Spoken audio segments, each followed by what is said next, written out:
Hi, Deepak. Welcome to my channel, Career Chat with Raji. And I'm so glad you are here to talk to us about how leadership should evolve, has it evolved, and what we can do to keep up with technology. That's what we are discussing today, right? For everyone who's watching, Deepak is a friend, but Deepak, more than that, let me introduce Deepak. So Deepak is a very senior leader. He's worked in different countries, multiple countries, if I'm not wrong. Deepak, you worked in Singapore, you worked in Australia. He's an engineer. He's worked in the engineering landscape. He's a senior leader. And most importantly, he's a great person. He's always ready to share. He's mentored me in a couple of interviews. He's helped me out in situations. He's an exceptional person. He's an exceptional leader. So we'll get started today and I will hand it over to Deepak. Deepak, can you tell us a little about your professional background, please? Yeah, sure. I'll probably say no more than what you've already said, because that's possibly a very kind introduction. Thank you for that. Personally, for myself, like you said, I started my career as an engineer, tech savvy, and then worked my way through multiple levels of leadership from time to time across multiple countries. Started my career in India, moved over to Singapore, and then moved into Australia. And I should probably say, over time, I've learned a lot. Not just from people who I've reported into, not just from my leaders, but from people who have reported into me. I just keep myself open there, try and learn every single day from every single person. I learn a lot from my children, right? So when it comes to learning, when it comes to having an open mind, there's no stopping to it.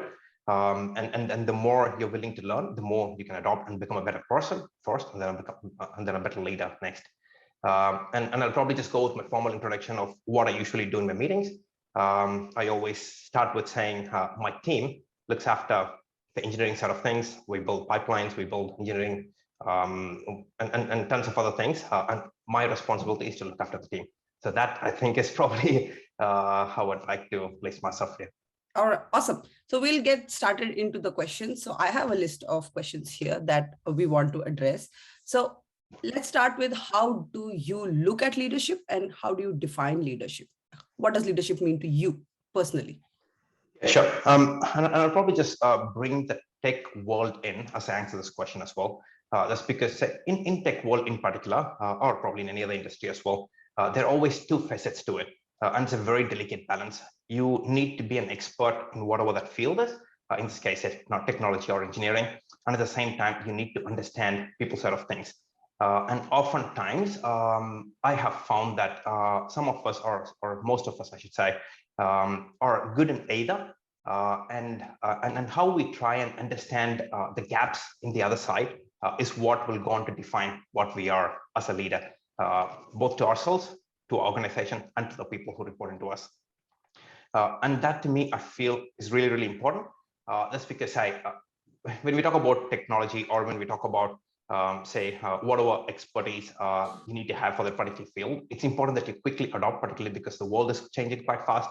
The landscape is changing quite fast. And if you don't learn, if you don't keep on top of it, you can't necessarily talk the same language with the team. And if you don't talk the same language with the team, you can't connect to them. So that's one side of it.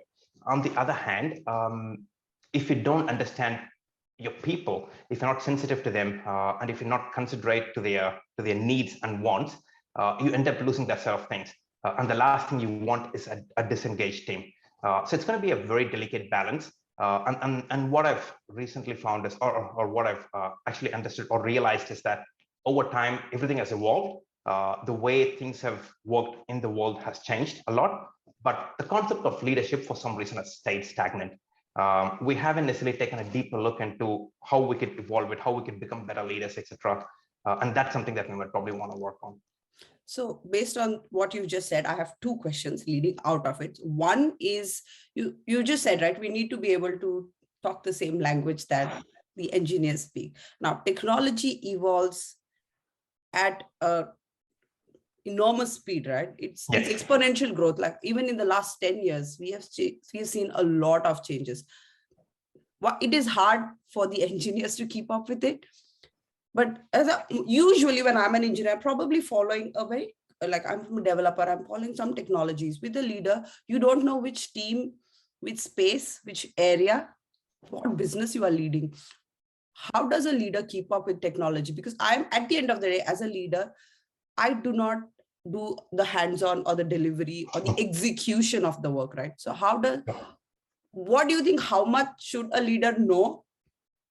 I know it individually differs, but what is your take on it? See, my take there is you don't necessarily need to be in that same field to be a leader there, right? It's about mindset. It's about the confidence that you take in there. And as long as you know the basics of it, in this case, I can probably vouch to you now, any CEO or any CTO for that matter would not know or would not understand every piece of code that's written under his entire wing, right? Right. Yes. And so you don't necessarily need to be deep rooted in it all along, but you need to be able to understand what the piece of code does, or what is it you're trying to achieve overall. And for any engineer who's come from ground up, will always be able to relate to it. You don't necessarily need to know the nuances of it, but as long as you are able to understand, I think that's possibly sufficient, right? And again, that's one set of things. And on the other hand, you also need to understand the domain. Say, for example, if you go into the banking domain or say payments industry, as long as you know the end-to-end flow of what's happening there, you don't necessarily need to understand the intricacies of what is being written under it to make it work. And that's possibly sufficient from my point of view. And as a leader, you need to be open. You need to probably promote your team, and you need to know that, say, you have 10, 20 engineers working under yourself, or even 100 engineers working under yourself, and there is no way that you would be any better than them in terms of the knowledge that you have, because each of them would bring a specific skill set. You need to respect that. You need to give them that freedom to try and experiment, or to try and propose what they believe is a better design, and how to fit things and how to make it work. And as long as you're able to understand what they are able to say, promote or propose, I think that should be it. Yeah, awesome. So, like I said, I had two questions. So the second question, you mentioned that technology has evolved, our frameworks have evolved. We both agree we had waterfall, agile, there's DevOps, there's SecOps, there's DevSecOps, there's, I don't know, GitOps, and there's just everything. Like, frameworks have been consistently evolving to support technology. You just mentioned that technology leadership has not necessarily evolved at the same pace. So what do you mean by that? And what has changed, what has evolved, and what has not evolved according to you? The first thing is realization. When we step into an organization, be it say a tech organization, and we say a new tool is in place, everyone gets excited. They want to learn before they even start implementing it. And same way with any process, say from waterfall, when we moved over to agile, it was a new methodology. People bought it. It was more about mindset, trying to understand what it is, trying to implement it, see it work, and then deliver results. And people do understand that constantly keeps evolving, and that we need to learn. But what we don't necessarily realize is that leadership, like any other skill, will need to be learned. Like any other muscle, will need to be trained. True.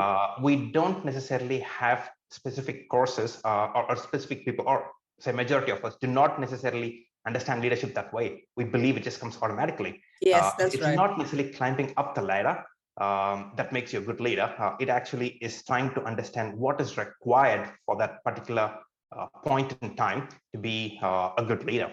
And again, when we talk about leader here, it's more about trying to understand how we fit ourselves into an operating model. Say when we moved over from waterfall to agile, things did change. The way a backlog is being written, the way sprints are being planned, everything changed. But then we still had the same manager. Then we still have the same manager now. I'm not necessarily saying, say, we should move away from I say you do mindset. All I'm saying is that all I'm asking is that the only way things can be? Can't we look at, say, more collaborative ways of working? It's all there. It's written in theory, but it's not necessarily being practiced.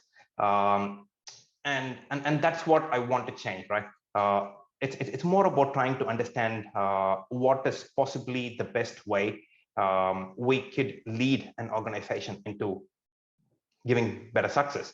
And even if you look at retros, the one thing that, or most of the things that we often discuss is what went wrong with people, process, technology, tool, or code. No one really discusses what went wrong with leadership this week or this sprint. That's a right? very tricky situation for. I'm sorry to interrupt, but like you just mentioned that retros, and I completely agree with you. We'll discuss people, we'll discuss processes, what went wrong, why. We do not address leadership. I personally think, if I had to put on my engineering shoes, is because how do I tell my leader, you are terrible at this. It's hard. That's exactly the point, People right? are, yes. So how does one address that even in something as simple as a retro? Yeah, which is what comes in practice. If that is being practiced from top down, so if the CTO comes into a retro and says, give me feedback, tell me what I did, what I didn't do well, what I did well, and that culture would flow into the respective teams and then into the organization, and then it becomes a norm. At the very beginning, it would look a bit awkward, but then once people are accustomed to it, once people are open to receiving feedbacks, and once we make it as a part of the framework, embed it as a part of the methodology that you've implemented, it just becomes a day in the park, right? So, and that's what I mean by changing or shifting the gears here. It should not be I say you do type of say mindset there. It's got to be more of let us do what is best for us to achieve together the organization's goal. So with, I completely agree.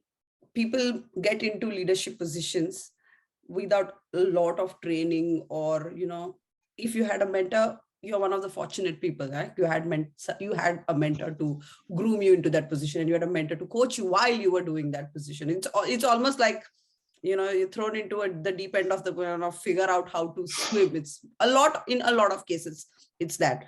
Some organizations and some people do voluntarily do some leadership courses and studying or whatever. I believe you've done something similar. Oh yeah, I've done heaps of those, and I should say I've learned a lot from those, and not necessarily everything that's being taught in a course is something that you can directly implement, but then it actually gives you quite a lot of tools and tips on how you can approach your leadership. And while there are tons of opportunities there for you to learn, it always comes down to you as a person on how much you can take and how much you can implement. No, I agree. Fair enough that, it depends, because if personalities are different, people individually are different. So no matter what tools you and I could have the same, we could have done the same course, but what we take away and how we execute it probably be different. But all those courses or any learnings that you've done, learning can be in different form, right? Like, you've probably done a course, you probably watched someone on a YouTube, you probably read a book, you've seen someone, this is what I want to do, and you've seen someone and said, this is not how I want to do it. How do you take all this, and as a leader, how do you start implementing this in scenarios? Because a lot of time what I've realized is, as leaders, because it's probably my experience, but I've spoken to a lot of people, and they say that confidence, or should I try this or should I, because I've never done this. So I've figured out a new tool or a new way of approaching a situation, but I'm not sure I should do it or not. I'm never confident about making a mistake as a leader. How do you be confident about being okay to fail as a leader? Yeah, okay, that's a very, very good question, right? And all of that starts with setting up the right culture for yourself. And there are two things to it. So number one, building trust with the people, because it works both ways. You open your people up, and you are also getting yourself open to them. And by doing that, what happens is it becomes a two-way communication. And it's about, say, setting the expectations with your team. If you go tomorrow and tell your team, I'm happy for you to fail, and I always will have your back if you fail, for example. And once you do that, you would then be confident about failing yourself, because then you would know that because you support your team through it, your team would support you through it. And the other tool that I usually use is oftentimes, say once in a couple of weeks, or even every other day, or once in a month, whatever, I sit down and write answer to a very simple question. What is that I want my leader to do well, right? Or what is that I expect from my leader? And then I be that person to my team. Because instead of thinking of how you want to be to your team, if you understand how you want your leader to be to yourself, you would then be able to exercise it a lot better. Say, and each time the answer to that question is different. Say the first time it could be, I need more clarity in the goals that I'm trying to achieve. I don't Right. need shifting priorities. I need my leader to be considerate to myself, etc. And then if you take each one of those things and apply it to your team, you'll definitely be able to say, see the difference. And then it wouldn't be as difficult for you to implement something, because then you're taking something that is your own and you're doing it, as opposed to say buying something from someone else and then trying to implement it over. Yeah, that's actually a very good approach. How do I want my leader to be? I will really try that and let you know how that goes for me. So coming back to changing, evolving landscapes and evolving leadership, we discussed what has sort of not changed. We haven't, we need mindset shifts. So what I want to do understand is, so when, as a leader, there's a couple of things that a leader has to be aware of. So we have a team, and then there's our leaders, and then there's the business outcomes, right? So as a leader, let's say you are comfortable with your team failing, but you just talked about shifting priorities, lack of clarity. That trickles down to, let's say that has trickled down to you. Yeah. There's constantly shifting priorities because of the business needs. Even if you had just had to take the last 2 years, right? Yeah, just the surrounding and the situation, and that happens with businesses. How do you then manage it so that your team is least impacted? Yeah, okay. And all of that again comes down to culture, and the kind of say setup you've created, or the environment you've created for your team or for yourself. And it doesn't happen overnight, but it happens over time. And that time could be quicker, it could be longer. But the most important thing is, it's very, very important to set that framework up. And I'll probably start with a very small story. If you want to love stories, and this could be a legend completely, it could be a made up story, whatever. But then the message that I've taken away from that story is really, really strong. 1961, when John F. Kennedy visited NASA's headquarters, he met a janitor who was sweeping the floor. He ran into him and he asked, what are you doing? And his answer till date has been one of the best answers I've often related to when I approach my leadership. He said, I'm helping put a man on the moon. Right, and it has a lot of message in it. The way the work is being perceived, the way a person is able to connect to the organization's goal. He could have simply said, I'm cleaning the floor, because that to him is a smaller purpose. But then if you look at the larger scale, the individual is able to relate to what is being done as an organization. And oftentimes that disconnect is what creates frustration for engineers. When I was an engineer myself, I never like to leave anything incomplete. And the one thing that will immediately disengage me is to leave something half-cooked. And that is what actually comes with changing priorities. When you go to your team and say, let's do this sprint, and then the reason is, say, because we're trying to achieve this for this quarter, and suddenly, because of the business need, something changes, you go back to the team and say, no, let's stop doing this, leave it midway, let's shift priorities. And that frustrates them, because they don't necessarily understand what has triggered that change. Right. But if you're able to take the team through the journey, talk them through the changing business needs, why we are doing what we're doing. And once that sense of understanding is given to them, the traceability matrix end to end is given to them, you don't need to necessarily convince them. You just have to say, because the business need has changed, let's do this. They would be all for it. So it's always about taking your team, no matter how small or how big the particular piece of work is, through the entire journey, and being able to relate to the eventual organization's goal will do the trick. And that's a framework you need to set. So how do you go about, so if you are, let's say you're a new leader, you are a leader in a new position, you probably change your team, probably change organizations, or how do you start building this trust? How do you start building this culture?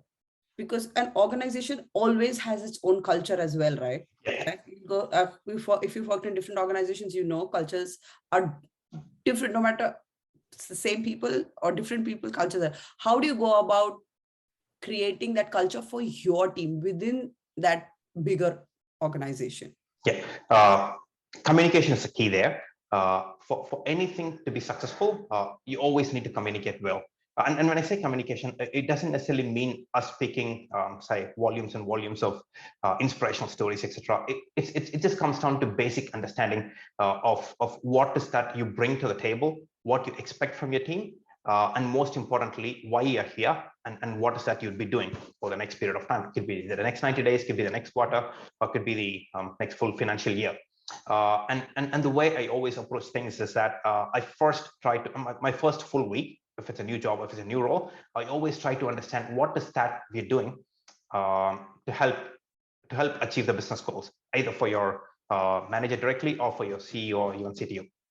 And once you're able to relate to that yourself, then you take that message back to the team to say, over the next course of time, this is what we'd be working on as a team. That's because when we do this, the outcome then benefits XXX business users. And once you're able to provide that clarity, the transparency, people would join you in the journey. They'll look at you differently because, for all you know, it could be the first time that they've ever heard someone say that to them. And once that involvement is there, then it's about trying to understand the personalities of individual person. And the best way to do that is by speaking yourself up, but by giving them the expectations of what you are as a person, what is your boundary, what is it you can accept, what is that you can accommodate, and most importantly, what is that you expect from your own people.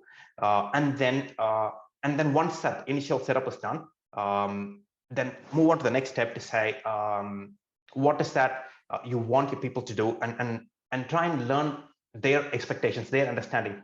It's always, and you may not uncover this in the very first meeting or two, and which is why I say in the very first week, at least you need to meet them often. And it doesn't have to be necessarily in the office room setup. Take them out for a meeting. Could be a very casual catch up.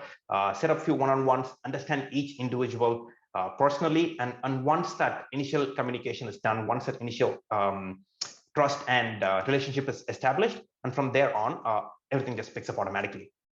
So that's a leadership, or this it's a relationship, right? Like, yeah. It's a relationship between a person, between a team, and then there's the relationships, like you said, those are one-on-one relationships.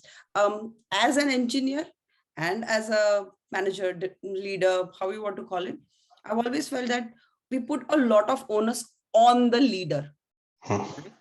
How can an engineer how can an engineer contribute to better leadership for their own teams?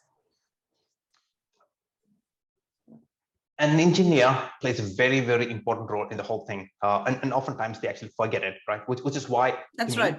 I always in my meetings I always tell my team that everyone is a leader, and that I can't lead this team alone. I need everyone's cooperation and collaboration here, and it's going to be a joint effort as opposed to say one person directing the whole team. And to me, the most important thing as a leader is to understand what we're doing, why we're doing, and then leave it to the team to come up with, say, how this could be done better, right? And again, say, as an engineer, the most important thing would be to try and speak up. And speaking up doesn't necessarily mean confronting or pointing things when things are wrong. It's more about trying to suggest better ways of doing a piece of code, suggest better ways of, say, leading a team, or even suggest or provide a good feedback. Could be a positive, could be a negative feedback, and there's no such thing called negative feedback, because every feedback helps you grow individually as a person. So and as an engineer, the most important thing is for that person to open up, to be vocal, and not necessarily confront, but then more of provide a suggestion or a feedback. Then it's up to the leader on how that feedback is received and what he decides to do with that feedback. But if you fail to provide that feedback at the very beginning, it means you're not setting your entire team up for success. Yeah, enough. Like, I've also, when I speak to my team, I'm like, let me know, what you need. But again, so as a let me ask you one question. What do you think is the difference? This is a standard question. I think every leadership book or an article will start with this. How would you define what is the difference between leadership, leading, delivering, and managing? How would you define the difference between these three things: leading, delivering, and managing? See, to me, one thing leads to the other. I sort of say, look at it under just the one umbrella. Those are not necessarily three different things. As long as you know what you're supposed to achieve for the organization, and what is that you need to deliver, then that clarity is there. And one thing that we don't necessarily do well, I'm not saying no one does, but something that we could get better at is providing measures to each goals, and that's going to be key. Even if you do communicate back to your team on what is that we want to achieve together as a team, as an organization as a whole, there is still a bit of lack of clarity on how an individual's performance is measured. And it doesn't have to necessarily be related to a performance, but it could just be giving them some numbers. It could be, let's try and improve the speed to value by 20% by the end of this quarter. Then they have that number sitting in their mind at 20% better, which could be achieved through automation, through new process, new Right. tools, through better ways of coding. And that is when the motivation kicks in. That's when there's a sense of purpose. Otherwise, you just rock up every day, do the same boring stuff, and then people get disengaged, right? So it's about trying to give those measures, those numbers, which will then eventually help you achieve or deliver those goals. So to me, leading a team to deliver something, or managing a team to deliver something, it always comes down to giving clear goals, and most importantly, setting clear measures on how those goals can be achieved, and how the individual's performance will be measured. As long as this framework again is set up, I think it just comes down to then seeing it succeed. Yeah, no, that's perfect. Again, coming to changing, evolving landscapes, right? If you had to point out a couple of things that really need to change in technology from a leadership standpoint, what would be those key things? So we've spoken a lot about leadership, but leadership as a whole, I think is, the principles probably remain the same, similar. How you approach it changes. So a lot of time, I think the leadership remains the same. It's how you deliver things that need to change. But if you had to look at your career, 16 years of your career, leadership, technology has changed a lot in the past decade. Even if the leadership principles remain the same, what do you think has really not changed? And that if you had to pick one thing that we collectively need to work on for better leadership, better business outcomes, what would that be? Yeah, see, I'll probably just talk you through my formula there. I often call myself as an easy leader. It literally stands for EC. Right? E Okay. stands for empowering or enabling, whatever you want to call that as, and C stands for continuous improvement. And the reason I landed on this particular formula is, and that also alludes to the question that you asked on what is that needs to change. This is what needs to change, right? People more often than not are experts in what they do, and they're not being fed well to quench whatever their thirst is. And if we don't end up creating that ecosystem, if we don't understand what is that needs to be solved for that particular person to feel satisfied, you're not going to retain him. And by not retaining a talent, you end up losing productivity over time. And there are a lot of studies that say that with every leaving person, he doesn't necessarily leave the organization, but he leaves the manager. That's something that a lot of people know. But then the cost associated with a new hire replacing that person you just lost is about 50 to 70K. And that is a cost that is never being calculated anywhere. As an organization, if we end up calculating that money, we lose millions of dollars in just losing a good person or good people. And how do we avoid it? And that's something, when I think of it, is by empowering people, right, or by enabling them to do what is that they love to do. It doesn't necessarily mean give them the freedom to do everything and anything.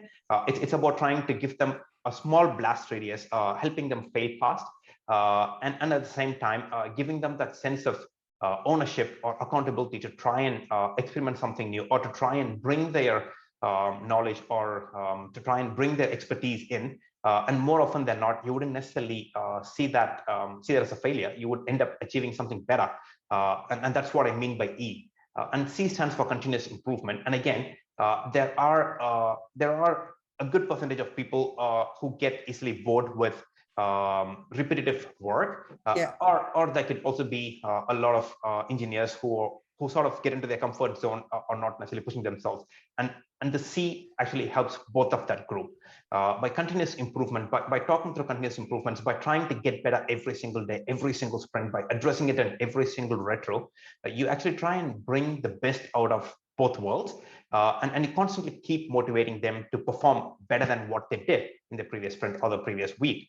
And that means that as an organization, you you you you end up propelling yourself to deliver better, and you end up say, I don't necessarily increase in the term say increase in velocity, but then you could deliver more at the same velocity that you define for yourself in the same sprint.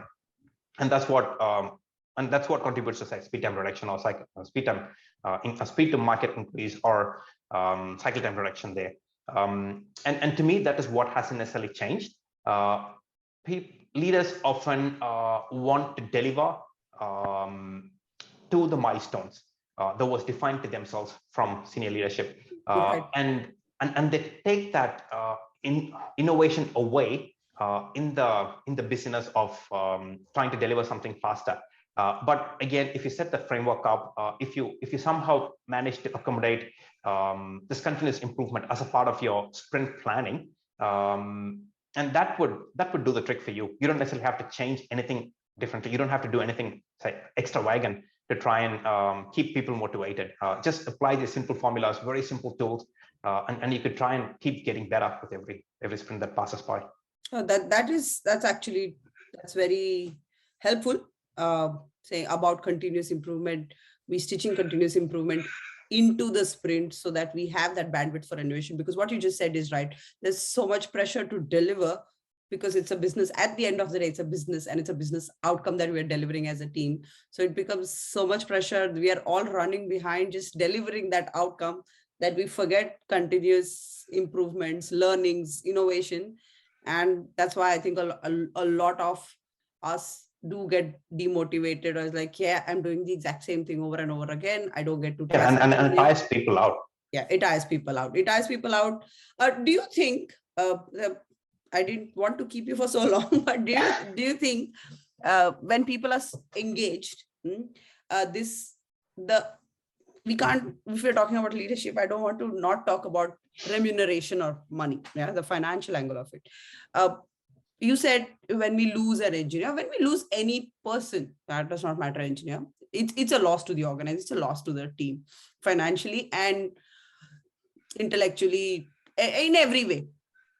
A lot of, and as a leader, if you're not the owner of an organization, there is a limit to what you can do when it comes to money, no matter what. How do you then keep your people motivated if their motivation is money? Have you ever been in a situation where the motivation is money? Then what do you do? That's a very tricky one to answer because yes, it is. And I've always felt this, like, there are some people I've worked with, including me, my friends, and they'll be like, I love the work that I'm doing, so I don't care. And there's all kinds of us, right? And we'll be like, yeah, so see, if it's an extravagant jump, I understand, right? But then, have you ever thought that people have left for us? Sometimes it's the money. Like, I've never able to understand as a leader, where do you draw? How do you factor in money in motivation? How do you work with it?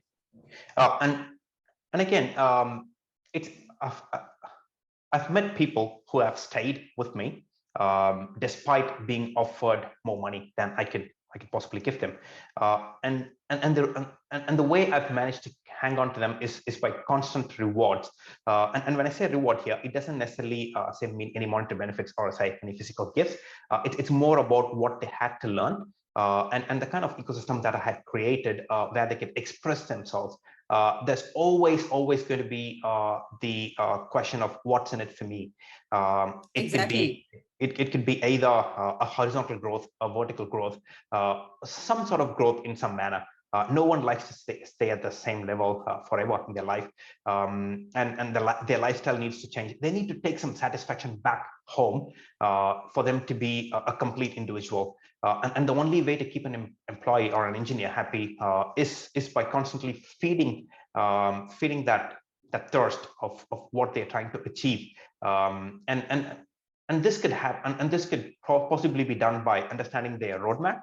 And that's what I do with my people as well. I know what each of my leaders who report into myself, or each of my engineers who report into my leaders, want to achieve in their life. It could be a 3-year plan, it could be a 2-year plan, it could be a 1-year plan, whatever. But as long as you have that understanding of the individual development plan, you know what is that they aspire. And once you know what they aspire, then you create an individual plan for each of them. If their goal is to, say, try and be a CEO one day, then try and work with them on what their current gaps are. What is that they have to learn to get there one day, and how you could actually help nurture them into that specific role. And once the people look at you being invested in them, as opposed to just being invested in what we want to deliver for the organization, people would stay. And I'm not saying that this can beat the money factor. This could be one of the things that could be the money factor. And again, by the end of the day, you need to pay people what they deserve. True. And oftentimes, if you see, we would let an engineer go, but then hire a replacement for a higher price, right? Or sometimes we might go into the market to ship for specific skills. And my approach there would always be to try and train the people that we already have, because we know their attitude, they understand our goals, they have they understand the landscape. Yeah, that's right. So instead of paying for someone more to bring them in as an expert, train your people, invest in them. They will definitely repay you. And once you invest in them, once they see that involvement there, they will try to stay there for you to deliver better. Because again, there is that this is in it for me, right? Then there is the self-realization that if they stay with us in the journey, they would end up learning something for themselves. And at the same time, you're also boosting their own resume, their career profile, which again helps them internally. So if not now, every engineer is bound to, or every employee is bound to leave one time or the other. Could be now, could be 5 years down the line. It's just that you might end up delaying that process. And at the same time, helping yourself and the organization. Yeah, I agree. Thank you, Deepak. I think I have covered most of the questions that I had about leadership with you. And just basis this conversation, I would really like to have a second conversation with you, probably digging more into just more, maybe going a little more deeper into some of these factors. But it has been amazing talking with you. I've got a lot of gems from you. Like always, you've been very helpful. Thank you for being here. Thank you for thanks for making the time, and thanks for taking me through this as well. Thank you for talking to us about leadership, and have a nice day. Thank you. You too. I'll talk to you later. Cheers. Yeah, bye-bye.